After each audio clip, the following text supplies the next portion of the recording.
আব্বা আসসালামু আলাইকুম। একটু বসে এখানে। না তুমি যাও, বেরিয়ে যাও, বেরিয়ে যাও, বেয়াদবি করো না এখন, যাও। হিরণ, তোমার বাবার শরীরটা ভালো না। আব্বার শরীর ঠিকই আছে, ওনার মন খারাপ। আপনারা নিশ্চয়ই এতক্ষণে ডিসিশন শুনতে পেয়েছেন,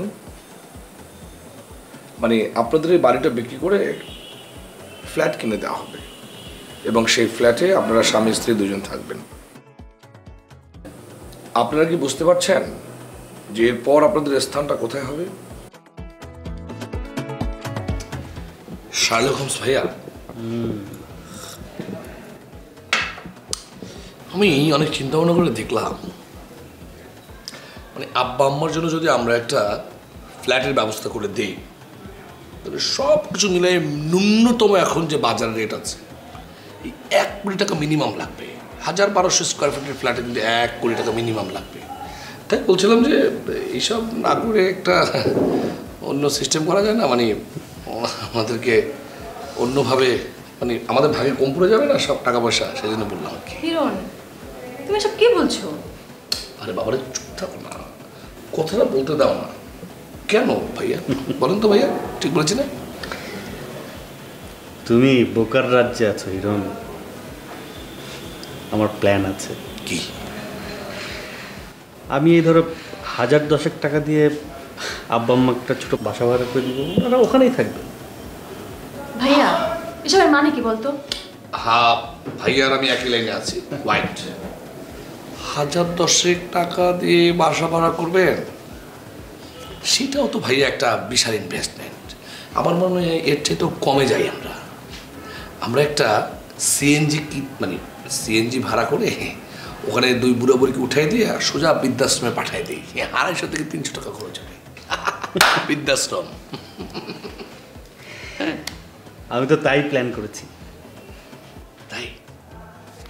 খুদা, এত বড় মশা রে, বুঝছো? বাড়িতে অনেক মশা। ব্যাগটা কোথায়? ব্যাগটা জানি না। আরে নিয়ে আসো, আরো কথা আছে, যাও যাও নিয়ে আসো। হ্যাঁ ভাইয়া, আমার মনে হয় যদি বুড়া বুড়িকে আপনি বৃদ্ধাশ্রমে দিয়ে আসতে পারেন, ভাইয়া একটা মশা লড়বে না, লড়বে না, লড়বে না, লড়বে না। আপনি ওদের সবাইকে ডেকে বলুন যে ফ্ল্যাটটা ওরা আগে কিনে দিক,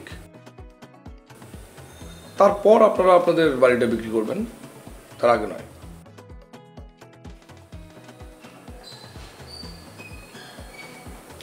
মালিহা, তুমি তো আমাকে বিশ্বাস করতে পারো না, তারপরও বলছি, এই 2 পায়ের উপর যখন দাঁড়িয়ে আছি, এই 2 পায়ের উপর ভর দিয়ে চলতেও পারবো। হিরণ, আমি জানি তুমি পারবে, আর আমি সারা জীবন তোমার সাথে থাকবো, যে কোনো অবস্থাতেই তুমি থাকো। আব্বা, বাড়ি বিক্রি ক্যান্সেল। আপনি সবাইকে ডেকে বলে দেন বাড়ি বিক্রি হবে না।